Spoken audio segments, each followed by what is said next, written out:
Welcome back. So we've just done anterior leaflet flail and how to address that sometimes complex problem. Not every pathology needs to be solved using complex solutions. What about bileaflet disease?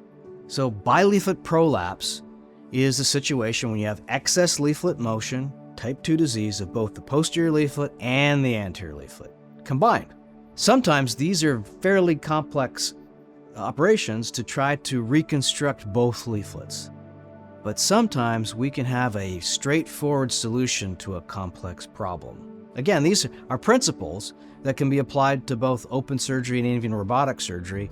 And in this episode, I'd like to show you some potential solutions to address bileaflet disease without necessarily substantial resection.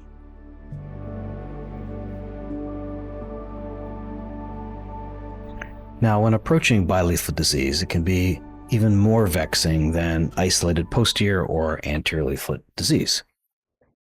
But it does not always have to be complicated. And the goal here is to illustrate that in a setting of bileaflet disease, which is largely posterior in this case with minimal systolic anterior motion, a complex sliding valvuloplasty or other bileaflet techniques may not be necessary. This gets to the lesion-specific and tailored therapy. And in this case, simply closing the posterior cleft and providing neocortical support. And this gets to the similar technique that we've illustrated previously, except with a patient with bileaflet disease.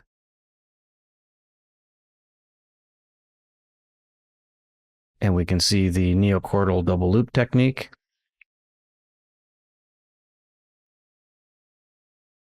Which is an eminently teachable method as your program expands. And then once the lesion is specifically addressed, we can then retest. In this case, a 38 millimeter band is utilized to help support. And we have excellent coaptation depth without residual prolapse. And no evidence of systolic anterior motion with a gradient of 2. Now, what happens as the disease becomes more diffuse? Again, this is a equivalent of nearly Barlow's disease with diffuse myxomatous degeneration, some mitral annular calcification posteriorly, a lot of excess tissue. But we don't have to do a complex bileaflet repair. And this is one way of navigating the tissues by first being lesion specific, closing the posterior clefts. And these are relatively straightforward to do. Even if you decide to do a resection later, this is a good first step just to reassess the situation. This patient was an older individual, and similar to the previous case, posterior leaflet height needed to be addressed.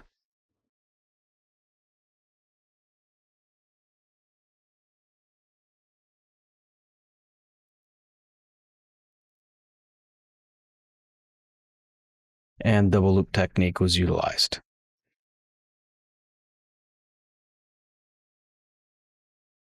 This was stabilized, locked, and then retested. One can see the posterior leaflet height needed further reduction, but then a simple posterior band was utilized to create a good depth of coaptation.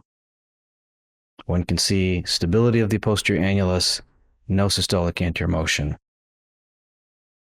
and resolution of mitral insufficiency. Now, what about a situation where the patient has bileaflet prolapse with diffuse mitral insufficiency, particularly with exercise, but you can see the mitral regurgitation as well as the patient having active systolic anterior motion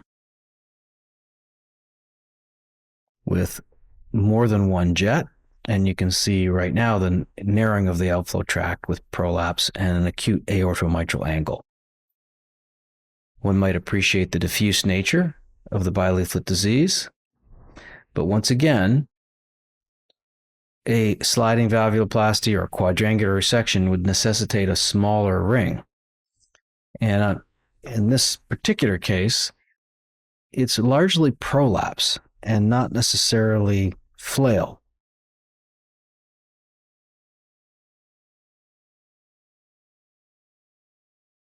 And given the asymmetric septal hypertrophy, we elected to approach this in a slightly different way.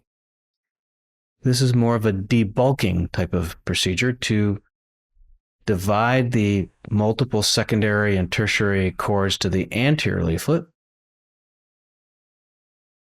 In this case, there are multiple, since the primary cord groups are fairly robust. Allow the anterior leaflet, as we previously demonstrated through anterior leaflet release, to create more of a sail-like effect in systole and further deepen the coaptation.